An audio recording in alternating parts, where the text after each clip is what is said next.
The polished marble floors of Jake Thompson's estate gleamed under the warm glow of crystal chandeliers as staff hurried about, making final adjustments. In his luxurious master bedroom, Jake straightened the lapels of his custom-tailored suit while his friends lounged in sleek leather chairs, sipping aged whiskey. The air was thick with the scent of expensive cologne and the quiet confidence of wealth. "You should see her face when she scrubs the floors," Jake remarked with a smirk, prompting laughter from the group. "Always so serious, like she's handling something way more important than a mop," he continued, referring to Tasha, his housekeeper. Tonight, he had invited her to the party, not out of kindness, but as part of an inside joke. Mark Davidson, his closest friend and fellow real estate mogul, raised his glass. "Can't wait to see her try to fit in. Think she'll show up in her work uniform?" More laughter rippled through the room as Jake glanced at his watch. 2 hours until the guests arrived. Across town, in a modest but well-kept one-bedroom apartment, Tasha Williams stood in front of her mirror, studying her reflection. The dress she wore wasn't a designer label. It was one she had sewn herself.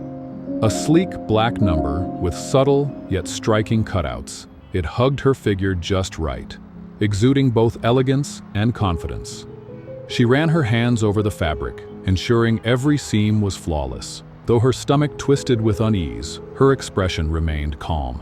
She knew exactly why Jake had invited her. She had overheard the conversation while dusting his office last week. But instead of declining, she had accepted. This wasn't about proving anything to them. It was about proving something to herself. Back at the estate, the first guests were arriving. Jake stood at the grand entrance, greeting them with a confident smile. A string quartet played softly in the background, while waiters moved through the crowd, serving chilled champagne and delicacies plated with meticulous care. Every detail was designed to impress. Mark nudged Jake as he spotted Tasha's name on the guest list. "This should be interesting." Jake positioned himself near the entrance, flanked by a group of high-powered guests, real estate developers, hedge fund managers, and tech investors.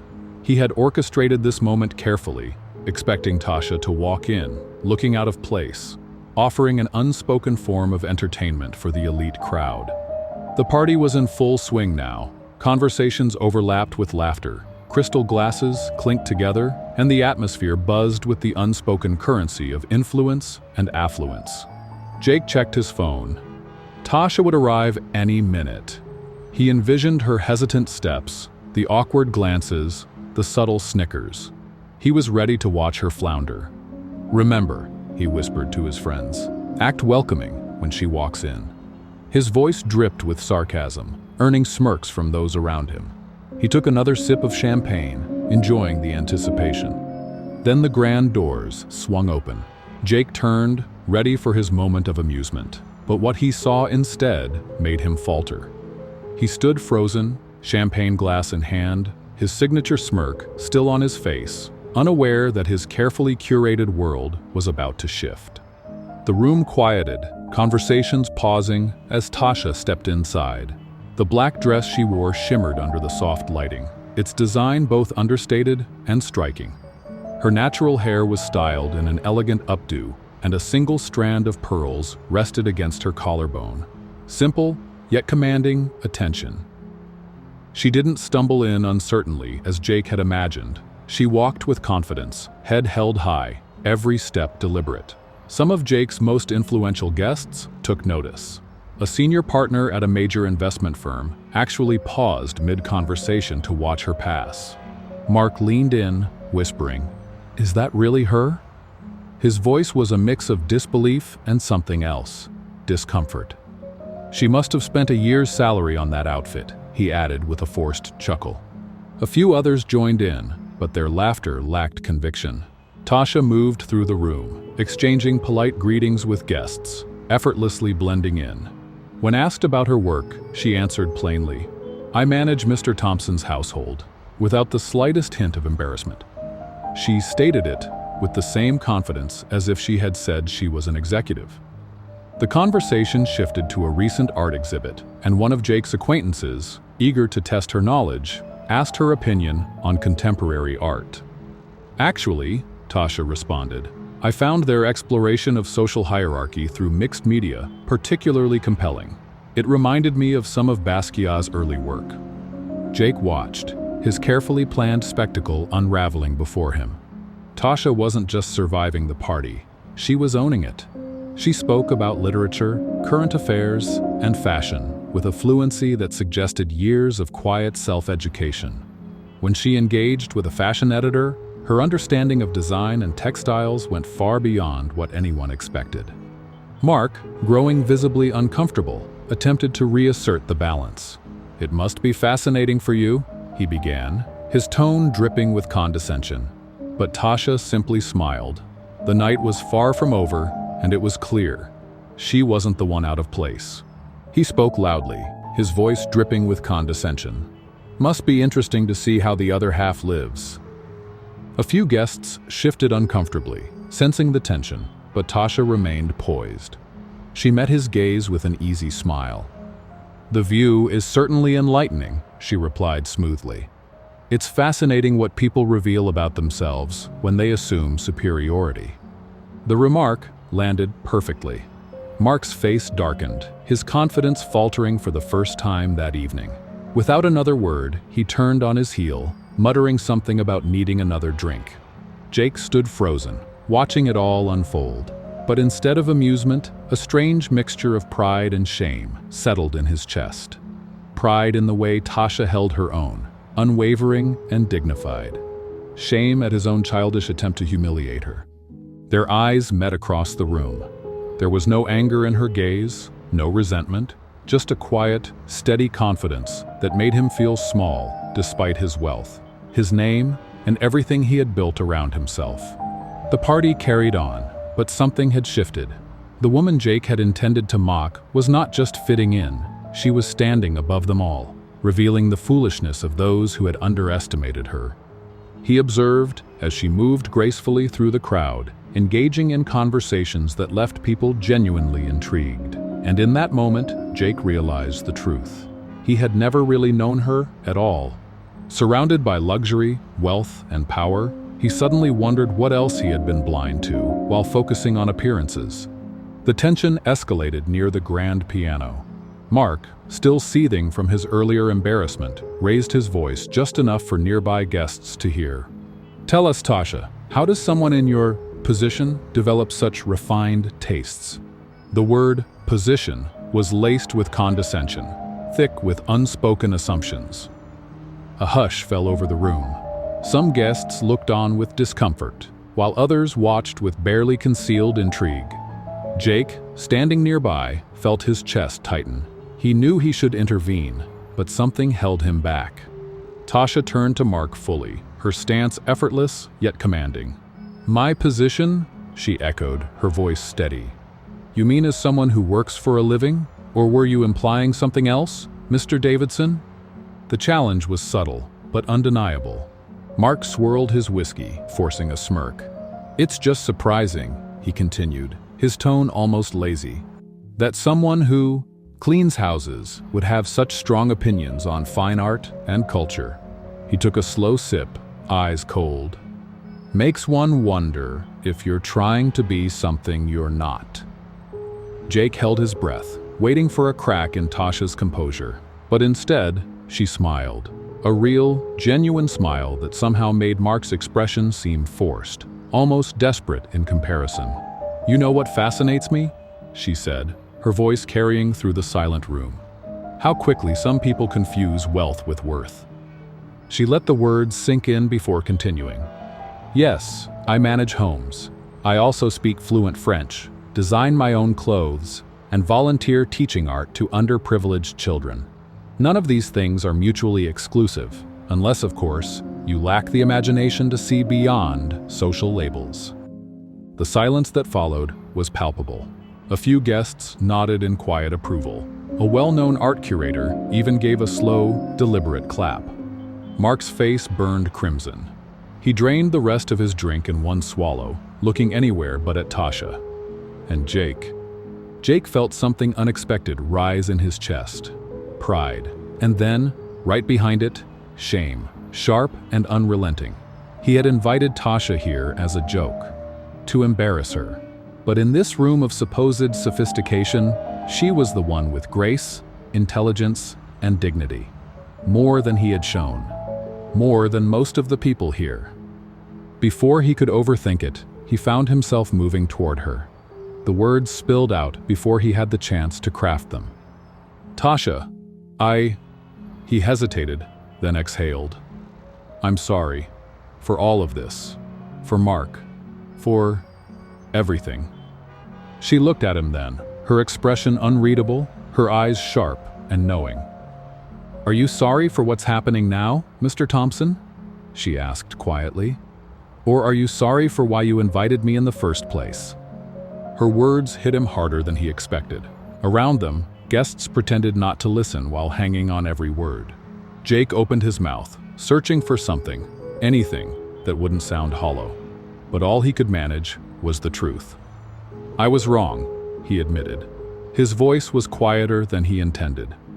About a lot of things. Tasha held his gaze for a moment longer. Then, with a simple nod, she said, Yes, you were. And just like that, she turned away. A clear dismissal.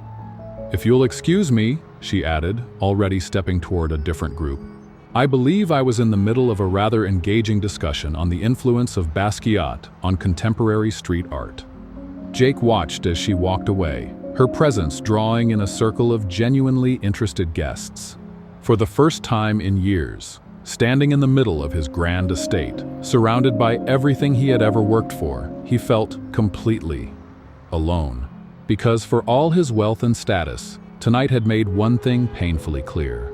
Tasha had more than all of it combined. The cool night air outside suddenly felt like the only escape from the suffocating weight of the evening. Jake found Tasha standing alone on the marble terrace, leaning lightly against the ornate railing. She gazed out over the perfectly manicured gardens, the distant city lights twinkling like scattered diamonds against the night sky. The scene was almost too picturesque, as if it belonged in a painting rather than reality. You're not enjoying the party? He asked, keeping a careful distance but close enough for conversation. It wasn't really a question, more of an attempt to bridge the silence. Actually, I am, Tasha responded, her voice calm. It's always interesting to watch people react when their expectations are disrupted. She finally turned to face him. Why did you follow me out here, Mr. Thompson? Jake stepped closer to the railing, though he remained a respectful distance away. I want to understand something, he admitted. You knew, didn't you, why I invited you tonight? But you came anyway. Yes. Her response was simple, unwavering. I overheard you and Mr. Davidson talking about it last week while I was cleaning your study, she added. You weren't exactly subtle about it. Jake exhaled, feeling an unfamiliar twinge of embarrassment. Then why come? Why put yourself through all of this? Tasha squared her shoulders, fully turning toward him. Because you and your friends aren't the only ones who can play games, Mr. Thompson, she said smoothly, though my objective was different. She paused, studying his expression before continuing. I wanted to challenge your assumptions, to show you how wrong they could be. Jake's gaze dropped briefly before returning to her. The dress, you made it yourself, didn't you? I did, she confirmed. It's what I do when I'm not managing your household. I design, I create. I have a small studio where I work on my collections. A small smile played at her lips. I'm not just a housekeeper who happened to borrow the right dress for the night, if that's what you were thinking.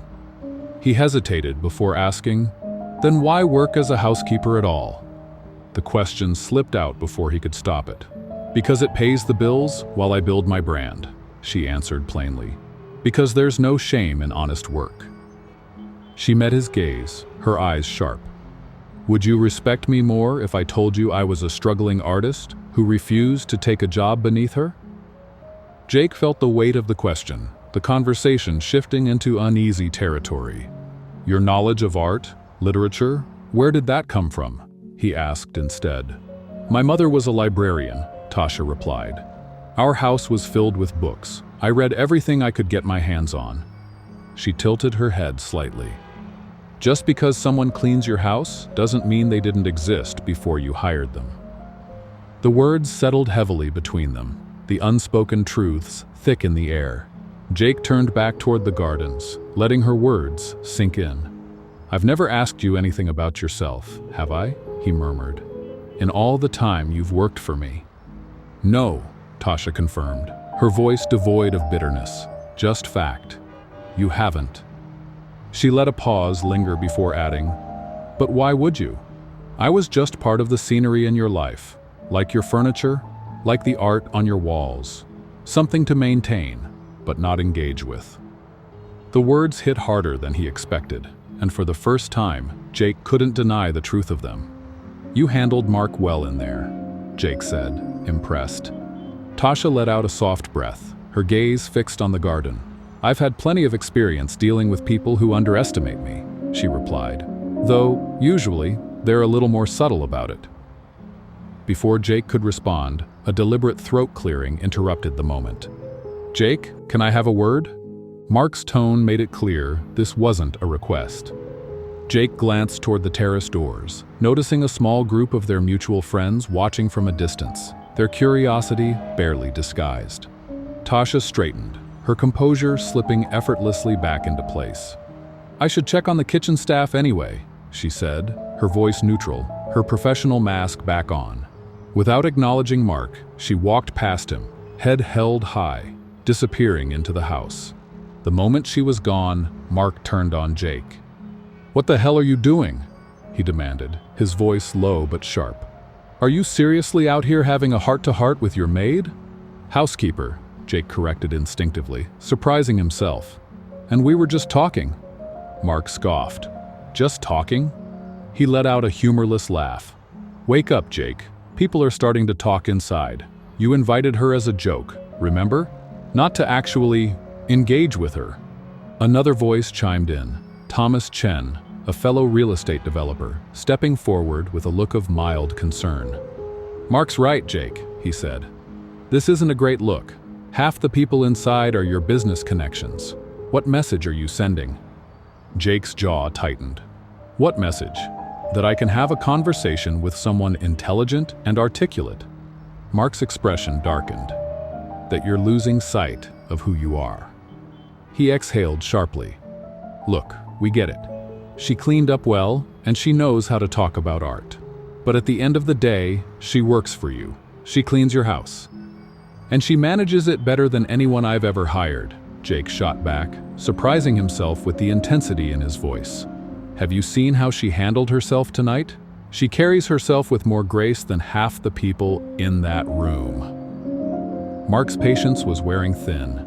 "Jesus, Jake, listen to yourself. What's next? Inviting your gardener to the country club?"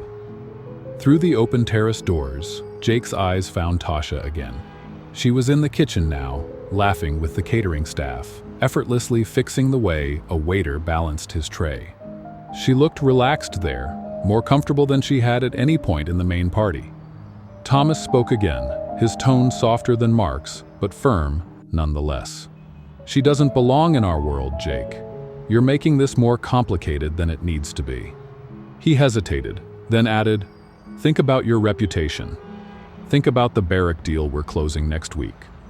Jake didn't respond. He just watched as Tasha moved through the kitchen, completely at ease in a way he realized he never was, even among his so-called peers. The camaraderie she had with the staff was effortless, real, more genuine than any interaction he'd had all evening. Mark wasn't done. "Your father built this business on the right relationships," he pressed. "You know how this works. Are you really going to risk all that over a housekeeper who happened to wear the right dress and say the right things?" The mention of his father stung. Jake had spent years proving himself in the real estate world, making sure he was respected, making sure he was seen as more than just the son of a wealthy mogul. He had carefully curated his image, his connections, his place in these circles. Mark placed a hand on Jake's shoulder, lowering his voice. "Just go back inside," he said. "Mingle with the people who actually matter. Let her stay in the kitchen where she belongs. Tomorrow, this will all be forgotten and everything goes back to normal. Jake felt the weight of their expectations pressing down on him. He turned back toward the kitchen one last time, but Tasha was already gone. Jake found Tasha in the service corridor near the kitchen, preparing to leave. Her coat was draped over one arm, and her posture made it clear. Her mind was made up. "You're leaving?" he asked, though the question felt hollow. She adjusted her coat, her voice composed, but distant. "I think I've fulfilled my purpose for the evening," she replied. "I've provided enough entertainment for your guests." "That's not," Jake started, then hesitated. He took a breath before asking, "Would you stay? Come back to the party?" Tasha studied him, her expression unreadable. "Why?" she asked. "So your friends can have another round of subtle insults about knowing my place? Or so you can prove something to yourself about how open-minded you are?" Her directness caught him off guard. "I heard what you said earlier," he admitted, "about assumptions. You were right. I never took the time to know anything about you." Her gaze didn't soften. "Mr. Thompson," she said evenly, "you don't have to do this. I don't need your approval, and I certainly don't need your guilt. I came tonight for my own reasons, not for you, and I've already proven what I needed to prove." "What was that?" he asked. "That I could walk into a room full of people who thought they were better than me and hold my own. That I could face their judgment without losing my dignity." She adjusted her coat. "And I did that. I don't need to stay and watch you struggle between your conscience and your social standing." Jake felt the weight of her words settle over him. "I haven't struggled with my conscience in a long time," he admitted. "Maybe that's the problem." She nodded slightly, as if he had finally said something honest. "Your friends are waiting for you," she continued. "They want you to go back inside, laugh this off as a misunderstanding, and put everything back in its proper place, including me." "And what if I don't want to do that?" Jake asked. Tasha tilted her head. "Then you need to ask yourself why," she said. "Is it because you've had some profound awakening about social equality? Or is it because I surprised you by not being what you expected, and now that intrigues you?" Jake had no answer. He watched as she buttoned her coat, every movement deliberate, composed. "I have my own dreams, Mr. Thompson," she said after a moment. "Ambitions that don't involve being someone's experiment or redemption story. I design clothes because I love it. I read because it fulfills me. I work for you because it pays my bills while I build my future." She met his gaze. "I don't need you to validate any of that." "I never thought—" "That's exactly the point," she interrupted, her voice calm but firm. "You never thought about it at all, and now that you are, you're wondering if that makes you a bad person." Jake swallowed hard. "But that's your journey to figure out," she continued. "Not mine." From the main house, the sounds of the party carried through. Laughter, music, the clinking of glasses. His world was in there, waiting for him to return and reclaim his place. But as he stood in the corridor, watching Tasha prepare to leave, something about that world felt unsteady. The moment crystallized when Mark's voice echoed down the hall. "There you are, Jake," he drawled, stepping into view. "Still playing savior?" Mark stood at the entrance, drink in hand, a few other guests trailing behind him like an audience gathering for a spectacle. Something in Jake shifted. Maybe it was the smirk on Mark's face. Maybe it was the way Tasha's shoulders tensed, just slightly, almost imperceptibly. Or maybe it was the realization that he didn't want to be part of whatever Mark represented anymore. "That's enough, Mark," Jake said, his voice steady. Mark chuckled. "Enough what?" He gestured vaguely, his tone laced with amusement. "Come on, Jake, the joke's over. Let's get back to the real party." "Why?" Jake took a step forward, positioning himself between Mark and Tasha. "There is no joke," he said quietly. "There never should have been." Mark blinked, then let out a short, incredulous laugh. "Oh God, you're actually serious?" He turned to the other guests, shaking his head in mock disbelief. "What's next, Jake? Are you going to tell us?" But for the first time, Jake didn't care what Mark had to say. "Oh, I get it," Mark sneered. "She's actually a secret heiress in disguise, right?"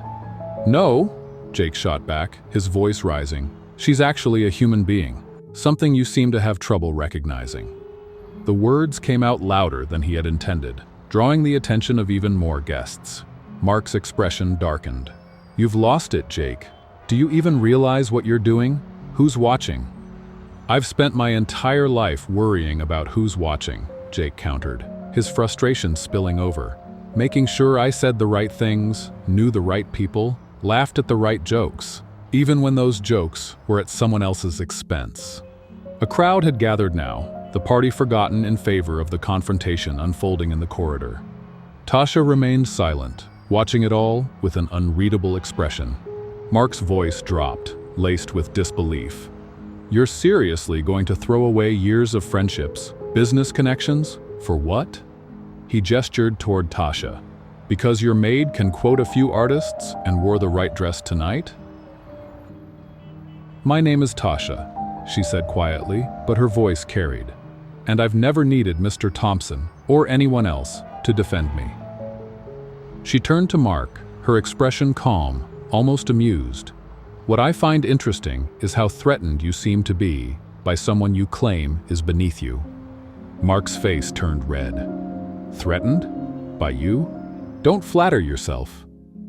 "Then why are you trying so hard to put me back in my place?" she asked smoothly, her tone measured. "Why does it bother you so much that I can hold a conversation about art? That I can design my own clothes? That I can walk into this party and be treated as an equal?" The silence that followed was deafening. Jake scanned the faces around him, his so-called friends, his business associates. Some looked uncomfortable, others curious, a few outright hostile. But for the first time, he realized he didn't care what they thought anymore. "You know what the real joke is, Mark?" Jake said, his voice steady. "That I invited Tasha here to humiliate her, and yet she's shown more class and dignity than anyone in this room, especially me." Jake retreated to his private study, loosening his tie as if it could release the tension coiled in his chest. He poured himself a drink with unsteady hands, spilling a few drops of expensive whiskey onto his desk. The room, filled with meticulously chosen decor, rare books, fine art, polished leather furniture, suddenly felt suffocating. Everything around him, every carefully curated status symbol, felt like a mockery. Through the door, he could still hear the hum of the party continuing without him. He had no doubt the guests were already dissecting what had just happened. Then, the door closed with a quiet click. Tasha had followed him in. "You didn't have to do that," she said simply. "I know," Jake admitted, slumping into his chair. He let out a breath. "I'm just realizing there are a lot of things I didn't have to do." She watched him, waiting. "Like inviting you tonight, just to make a joke at your expense," he continued, shaking his head. "Like spending years pretending to be someone I'm not, just to fit in with people like Mark." Tasha tilted her head. "And who are you, Mr. Thompson?" she asked. "When you're not trying to impress anyone?" Jake stared down at his drink. "I don't know," he admitted. "I've spent so long playing the role. The successful businessman, the perfect host, the guy who has everything figured out." He exhaled sharply. "But tonight? Tonight, you saw the cracks in the facade," Tasha finished for him. "It's unsettling, isn't it? When the world you built doesn't feel as solid as you thought?" Jake let out a humorless laugh. "I probably just lost half my business contacts tonight," he muttered, rubbing his temple. "Definitely lost the Barrick deal. My father would be horrified." Tasha studied him for a moment before asking, "Are you more upset about losing the deals or losing the illusion?" The question sliced through his self-pity like a blade. Jake looked up at her, really looked at her. "How do you do it?" he asked. "Walk into a room full of people who want to see you fail and still hold your head high?" Tasha's expression didn't change. "Because I know who I am," she said simply. "My worth isn't determined by people like Mark, or by you for that matter." Jake exhaled, running a hand through his hair. I don't even know what I think anymore. Jake stood up, pacing the room, his thoughts spiraling. Everything I've built, everything I thought mattered, it all feels empty now. But I'm terrified of losing it. That's the real conflict, isn't it? Tasha observed, watching him carefully. It's not about Mark. It's not about your social circle. It's about you. About the person you've been pretending to be, and the person you could be if you stopped pretending. Jake stopped mid-step. I don't know how to be anyone else.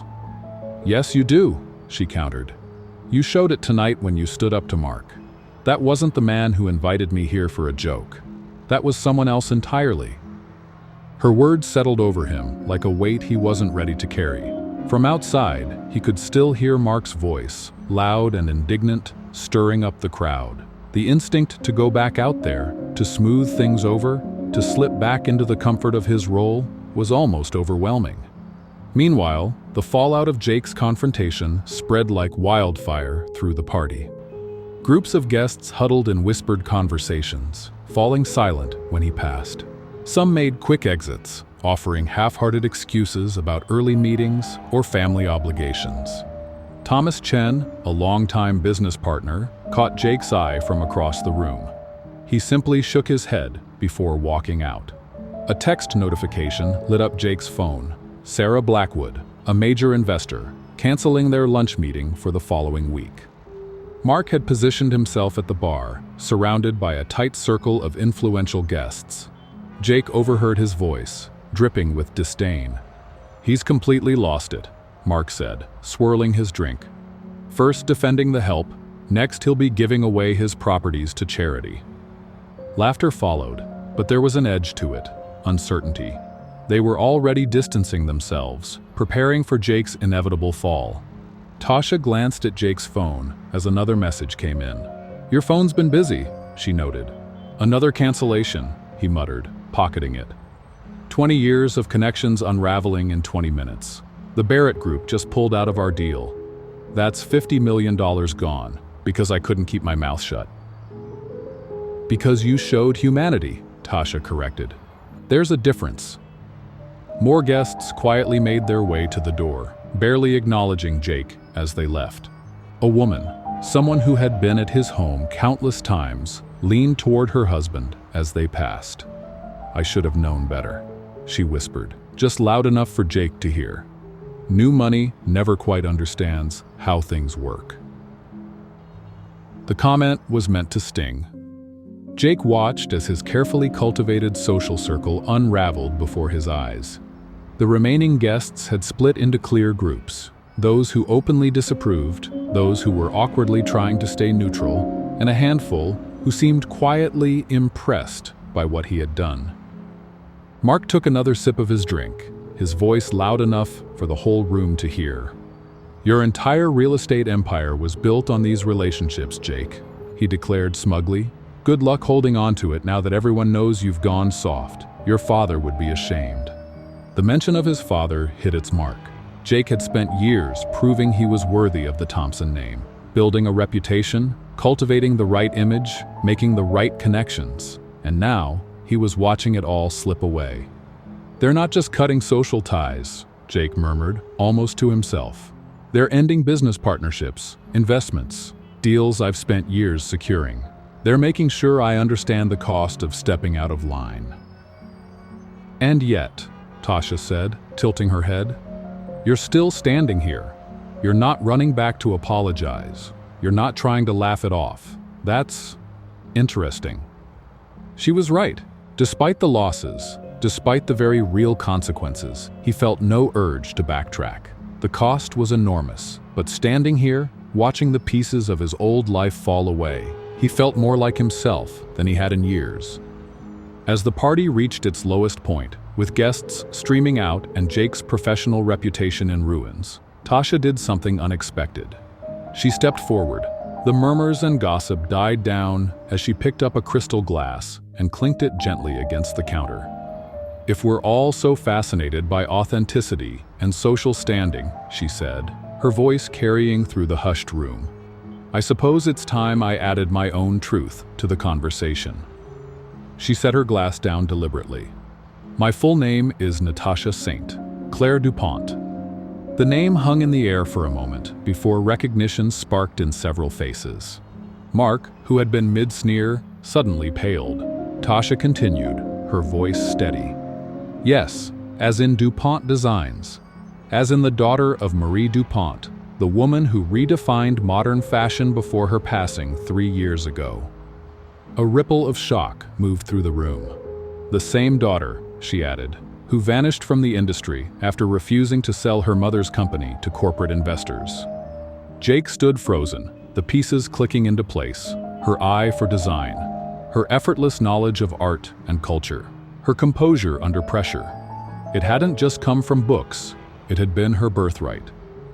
I chose to walk away from that world, Tasha continued, addressing the stunned crowd. I wanted to see how people behaved when they didn't know my name or my net worth. I wanted to experience life without the weight of expectation or privilege. She turned to Jake, her gaze steady. Ironically, I just found different kinds of prejudice instead. Mark sputtered, his face cycling through shades of red. This is a lie. Some kind of trick. You can Google it, Tasha said coolly. My disappearance was quite the headline. Heiress abandons fashion empire. The photos are still online. She pulled out her phone, turning the screen toward them. A magazine cover flashed in the dim light. Tasha at a Paris fashion show, standing beside her mother. The room erupted into chaos. Guests who had been ready to leave suddenly found reasons to linger. Those who had just dismissed Jake moments earlier now tried to catch his eye. Mark looked like he might be sick. And then, Tasha turned to Jake, the hint of a smirk on her lips. The real joke isn't that you invited your housekeeper to this party to embarrass her, she said. It's that you had one of the most influential names in fashion working under your roof, and, like everyone else here, you never saw past your own assumptions. Jake could only stare at her, seeing her, truly seeing her, for the first time. Why? He finally asked. Why work as my housekeeper when I could have what? Tasha interrupted. Lived off my inheritance? Run a corporate fashion empire? She let out a breath. I stepped away to see the world from a different perspective, and in one night at this party, I learned more about people than I ever did in a lifetime of charity galas and fashion shows. The irony wasn't lost on anyone. The woman they had dismissed, underestimated, tried to humiliate, held more influence and wealth than most of them combined. So, Tasha said, surveying the room before settling her gaze back on Jake. Who's ready to have a real conversation about authenticity now? The silence was deafening. In that moment, every assumption, every judgment, every carefully maintained social barrier lay shattered on the polished marble floor. And standing amidst the wreckage, Jake and Tasha were the only ones who hadn't changed. Perhaps the only ones who had ever been real at all.